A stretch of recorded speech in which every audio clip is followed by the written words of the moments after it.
Quando nós vemos um músico tocando o seu instrumento, em geral a gente não se dá conta de quanto tempo ele precisou estudar para chegar a tocar daquela maneira. Temos até a impressão, muitas vezes, de que ele já nasceu sabendo. Mas não é assim, não.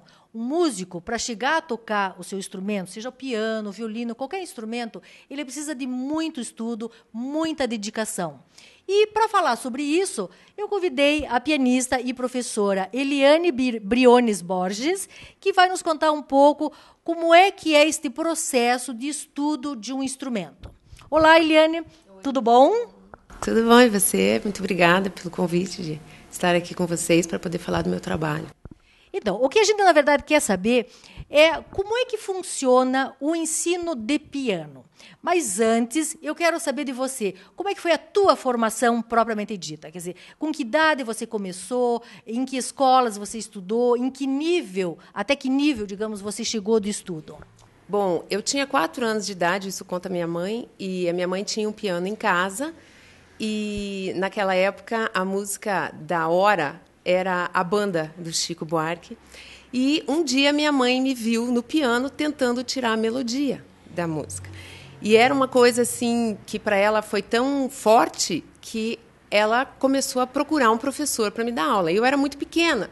E ela esperou mais 1 ano e meio, mais ou menos, e eu já tinha quase 6 anos, então eu fui para a aula de piano. Aí, quando eu já era adolescente, eu tinha decidido realmente que era isso que eu queria. E entrei na Belas Artes e fiz do 4º ao 7º ano, na época, né? E já me preparei para fazer o superior de piano e licenciatura em música.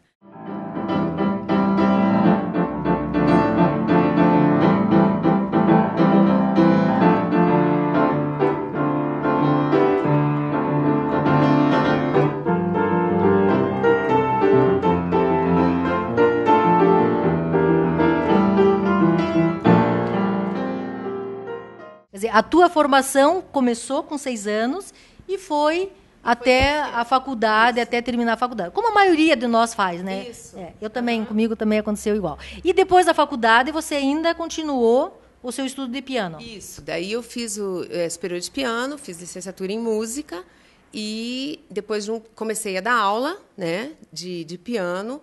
E fui fazer, então, pós-graduação mais tarde, e fui vivenciando a necessidade de um outro foco no ensino do piano.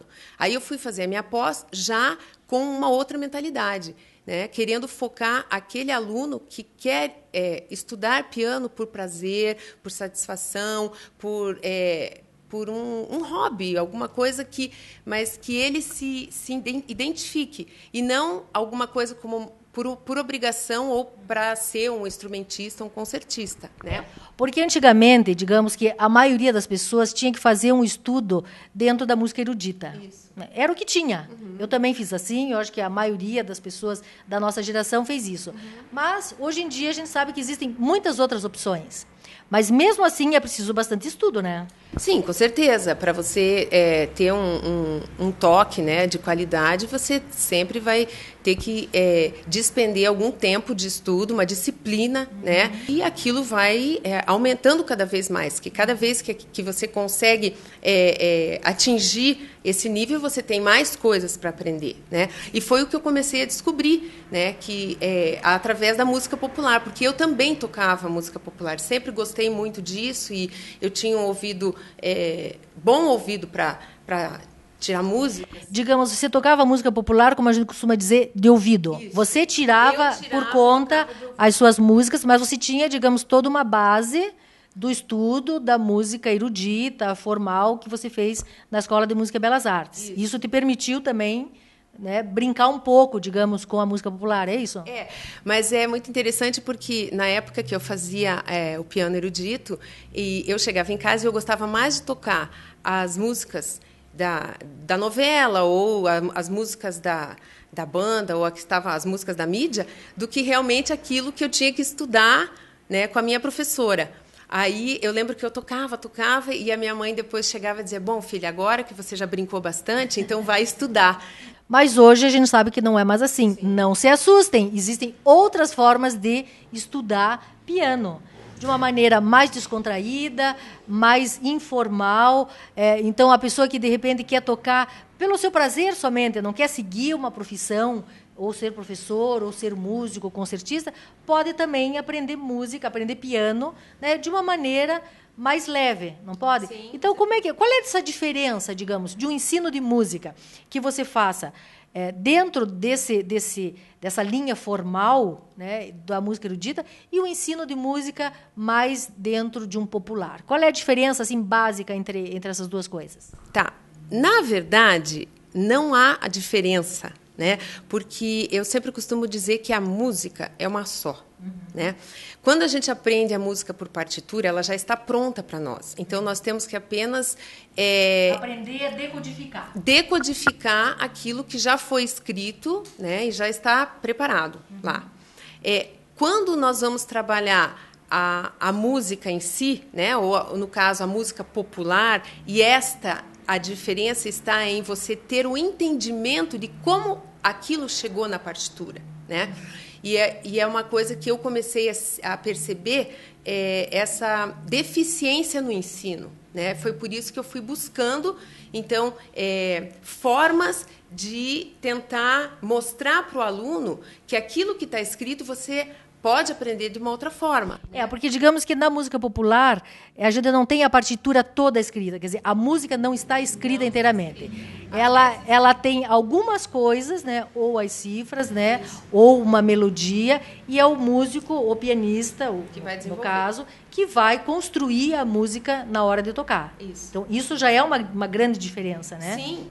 Essa diferença do erudito e do popular já começa a incitar o professor de música a buscar outras formas de trabalhar com o aluno o repertório, né? A música erudita, como a gente já estava falando, ela já vem pronta e já existe toda uma técnica, todo o tipo de estudo tem que ser focado naquele tipo de exercício, naquele tipo de repertório, naquele tipo de período, né? De estilo, de tudo aquilo. A música popular, o ensino já é mais livre, né? E como na música popular, hoje em dia, nós só temos, basicamente, a maioria delas, né, linha melódica e cifra, você não tem o acompanhamento, você não tem o tipo de acompanhamento. Quando você fala em linha melódica e cifra, é numa partitura que eventualmente você utilize. Isso. Pode dar um exemplo para a gente? Como é que é isso? Sim, você quer que eu pegue uma partitura? Claro, vamos lá. Então, vamos para um exemplo aqui. Aqui nós temos um exemplo de partitura. Nós temos aqui o título, né, a música, a letra e a linha melódica, né, que é a melodia, aquilo que a gente sai cantarolando por aí. Com as cifras, ou seja, o acompanhamento. Esse acompanhamento ele está escrito em forma de cifra. Você não tem a forma do acompanhamento, como você vai trabalhar. Quer dizer, não estão as notas escritas na pauta daquele acorde. Não está. Só existe uma orientação. Então, por exemplo, a gente pode trabalhar de várias formas. Primeiro, trabalhar a linha melódica.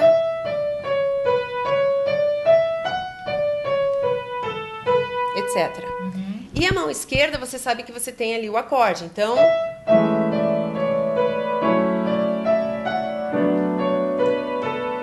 isso é uma forma de acompanhamento. Como você não tem escrito, você pode criar o seu tipo de acompanhamento. Quer dizer, ele te dá uma orientação e você distribui as notas da maneira que você achar mais conveniente. Certo. E muitas vezes da maneira também que, se você quer focar um gênero, né? Então, essa música... porque daí também você vai colocar ritmo. Certo.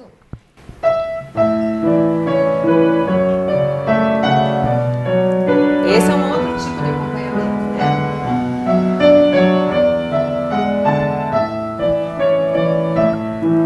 Quer dizer, você pegou aquele acorde fixo e você distribuiu as notas. Trabalhou de uma outra forma.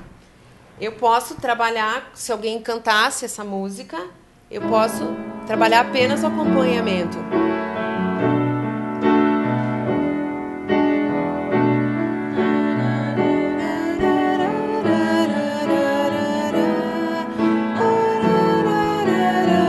E etc. Eu sempre costumo falar que a música popular ela tem uma riqueza muito grande, ou seja, o outro lado daquilo que a gente sempre trabalha daquela outra forma, né, maneira mais formal, que é o erudito, ela tem essa riqueza que você pode desenvolver vários tipos de acompanhamento, você pode criar em cima disso, né? Dê exemplo para nós, por exemplo, dessa mesma música que você está tocando, uma música simples, lenta, né? De algumas formas de acompanhamento diferentes.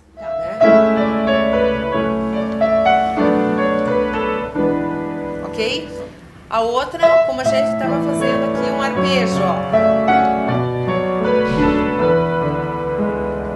Depois eu posso juntar.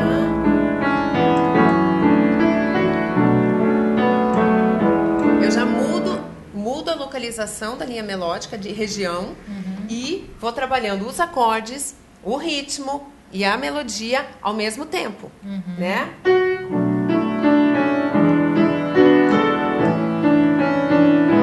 Certo? E, enfim, você pode trabalhar só o acompanhamento para que haja um outro instrumento que faça a linha melódica, né? Você pode trabalhar a linha melódica com o improviso. Isso, depois a gente pode dar um outro exemplo. E pode acontecer também, aqui numa outra música que a gente pode demonstrar, o Insensatez.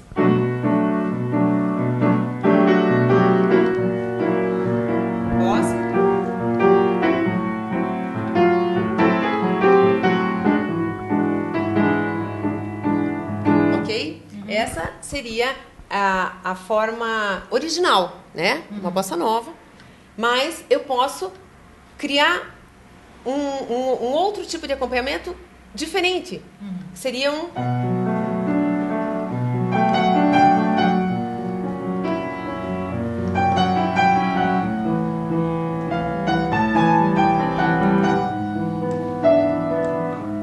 Ou seja, a música vai mudando um pouco de cara, de acordo com o acompanhamento que você vai fazendo. Isso você ensina para o aluno, quer dizer, ele aprende a fazer isso já desde o começo? Desde o começo. O aluno, ele não precisa ter uma formação musical. A partir de uma idade, digamos, de 10, 11 anos, em que a criança já tenha aquele conhecimento abstrato, né? A formação do abstrato, né? De você dizer assim, 5 vezes 3 é 15, ela não precisa mais contar que são 5 vezes 3, né? Objetos. E ela já conhece isso, porque ela já está mais no patamar da abstração. A gente já consegue fazer a criança compreender o que seja um acorde, uma tríade. A soma de 3 notas com intervalos de 4 ou 3 sons. Então, por exemplo, esse, na verdade, é o ponto inicial da metodologia que eu desenvolvi. Sim, porque você desenvolveu, digamos, toda uma metodologia de ensino de piano voltado, digamos, tendo como base a música popular. Isso, como base a música popular, porque era justamente aquela falta que eu estava sentindo que havia no ensino tradicional. No ensino tradicional, porque eu mesma comecei a perder alguns alunos, principalmente quando eles vão chegando na época da adolescência, eles vão querendo se identificar com aquilo que eles estão fazendo. E hoje, muito mais, porque hoje nós temos uma mídia que nos bombardeia todo momento com música, e o iPhone, um iPod, um computador, toda a tecnologia que as crianças têm acesso. Que elas têm acesso para aprender. E hoje ainda existem os tutoriais.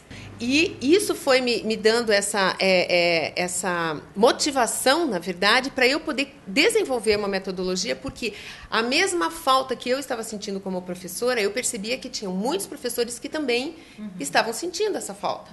Né? Quer dizer, o mundo mudou, o interesse das pessoas mudou e a metodologia ainda não tinha mudado. Exatamente. E aí que você desenvolveu, então, toda uma maneira de ensinar que, enfim, respeitando a vontade desses jovens, adolescentes e também do adulto, né? Sim, do adulto. E muitas vezes o adulto ele vai para a sua profissão, né? Depois no vestibular, às vezes estuda piano até chegar no vestibular, depois ele faz a sua profissão. E muitas vezes hoje você ouve assim, eu gostaria tanto de né, voltar a tocar, mas é que é tão difícil, eu não tenho tanto tempo. E cá entre nós, é difícil para o adulto começar a estudar como a gente começou, com aquele dó, ré, mi, na, na.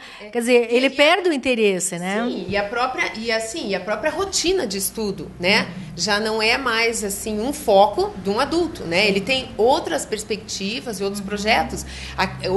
Outras prioridades, né? Exatamente. E o que ele gostaria hoje é de tocar por prazer, né?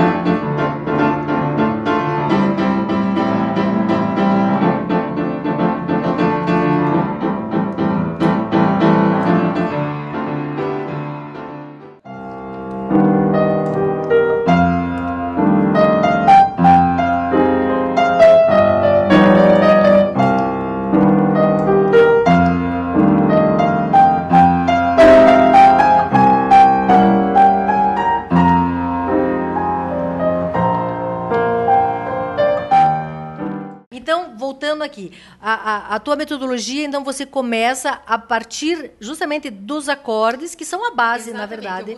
Eu costumo dizer que eu começo pela teoria da música popular brasileira através dos semitons. Então, E pela prática. E sempre Já na tocando. prática. O aluno já sai compreendendo o que seja um acorde e já vai aprendendo todos os acordes ao Quer mesmo dizer, tempo. numa primeira aula, suponhamos que eu nunca estudei piano Certo. e que eu chego aqui para ter uma aula com você. O que eu vou fazer nessa primeira aula? Bom, na primeira aula eu vou apresentar a você a topografia do piano, né? Você já aprendendo a encontrar as Cada notas, som. certo? Então a gente pode, né, começar a partir do dó, né, que seria o dó da chave, muito fácil e simples, e do dó em seguida. Todos hoje conhecem a sequência das notas. Muita música, né, que fala sobre isso. Dó, ré, mi, fá, sol, lá, si. E a gente vai brincando para você encontrar essas notas em todas as regiões do teclado. Depois nós vamos começar a falar sobre distâncias, né, sobre medidas. Então, do dó até o sol, o que nós temos? Né? Que intervalo é esse? Qual é né? esse intervalo? O aluno que estaria sentado O aí. aluno que estaria sentado no meu lugar e eu aí. Né? Certo. Então, eu costumo trabalhar os intervalos apenas falando do semitom e duas notas formam a distância, né? Certo. A distância é feita de um ponto ao outro. outro. Então, de uma nota a outra, você formou a sua distância. Então, um semitom, mais um semitom, mais um. E assim ele vai buscando os intervalos. Até que ele vai brincando em medidas, em intervalos, e ele chega na terça.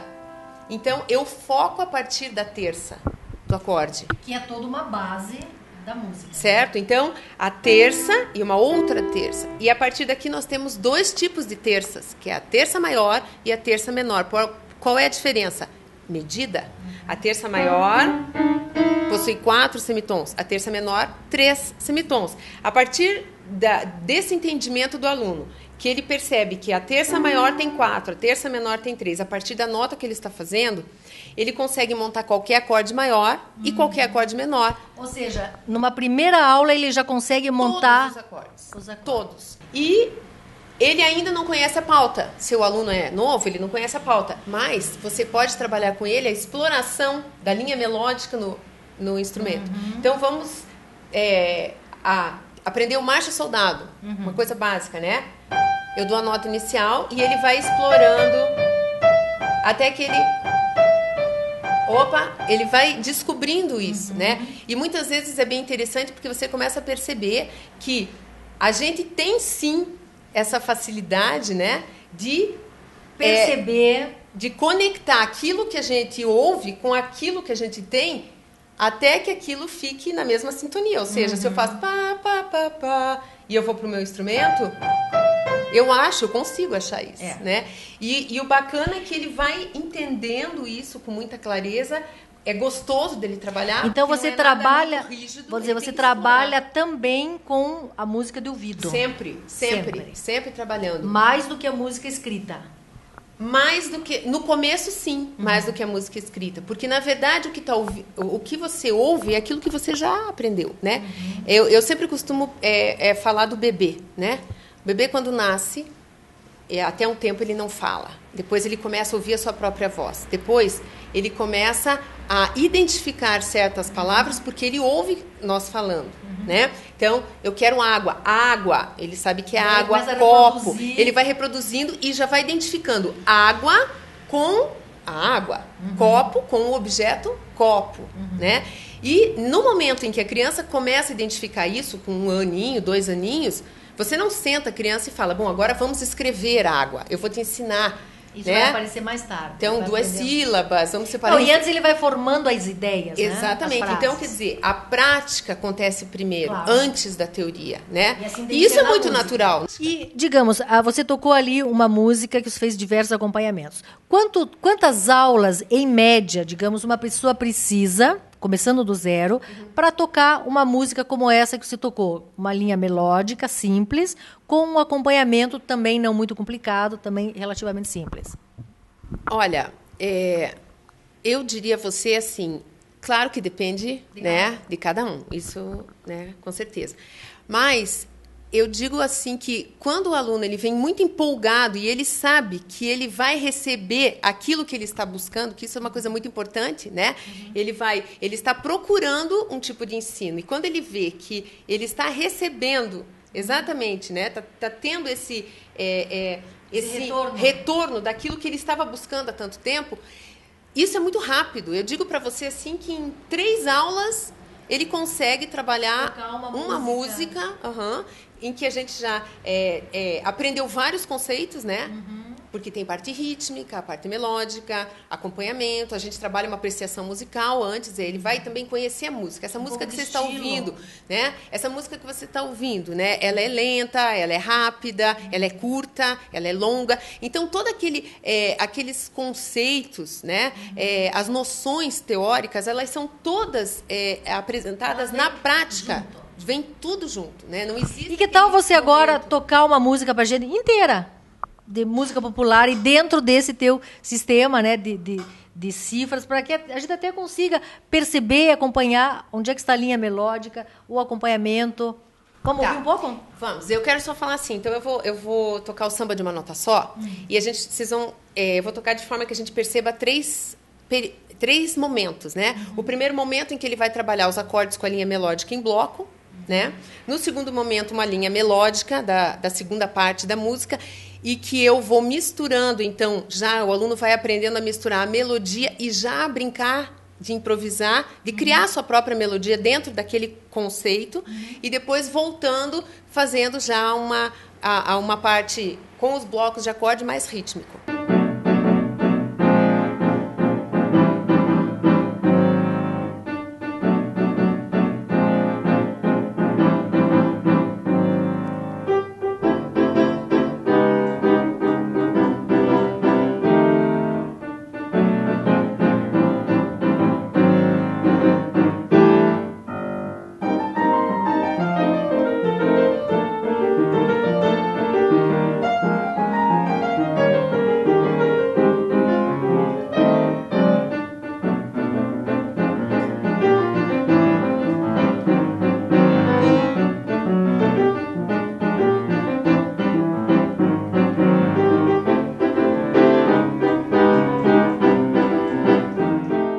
Muito bem.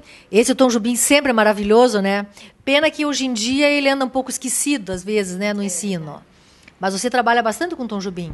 Eu trabalho bastante a bossa nova porque na época que eu trabalhava com os alunos, tinha muito aluno que me pedia isso, né? Eu quero tocar samba, quero tocar bossa nova.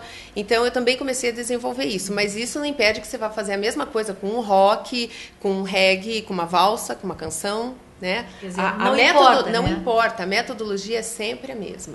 Né? E qual é hoje o tipo de aluno que você costuma ter? Bom, hoje os meus alunos são professores, né, de piano. Quer dizer, você faz a preparação do professor para que ele possa ensinar a música para as jovens, crianças. Etc. Então, hoje, eu trabalho com professores de piano, desenvolvendo com eles essa metodologia, né? E vem acompanhada de atividades, exercícios, jogos que eles vão montando, né? Também para trabalharem com os alunos deles. Inclusive, você já deu aula à distância. Uma vez você me contou que deu aula de piano à distância. Como é que foi essa experiência? Na época que eu terminei meu mestrado, eu tinha uma aluna que morava... Ela foi minha aluna aqui, né? E ela era professora também, e ela foi morar no Japão. E logo que eu terminei o mestrado, e ela queria muito fazer aula, mas a distância impedia, claro. E ela falou, não, vamos tentar fazer por internet, que agora tem câmera e tal. Isso faz quase 10 anos. E eu fiz com ela e foi uma experiência bacana. Depois eu tive uma aluna na Alemanha também, que ela vinha para cá e a gente fazia aula, depois ela voltou. E é uma coisa bem bacana de trabalhar assim. Ou seja, é uma coisa muito acessível que até pela internet hoje você consegue trabalhar. Então você está vendo que nada é empecilho para que você volte a fazer música, para que você aprenda um instrumento musical e consiga satisfazer aí seus desejos, né, de lazer, sua autossatisfação, tocando um instrumento, fazendo música. Aquilo que você gosta. Aquilo que você gosta, exatamente. Helena, eu quero agradecer você muitíssimo. Foi quase uma aula que a gente teve aqui, né, uma aula de música. E eu gostaria, então, de encerrar ouvindo novamente mais uma música dentro do popular, que é a tua especialidade. Ok.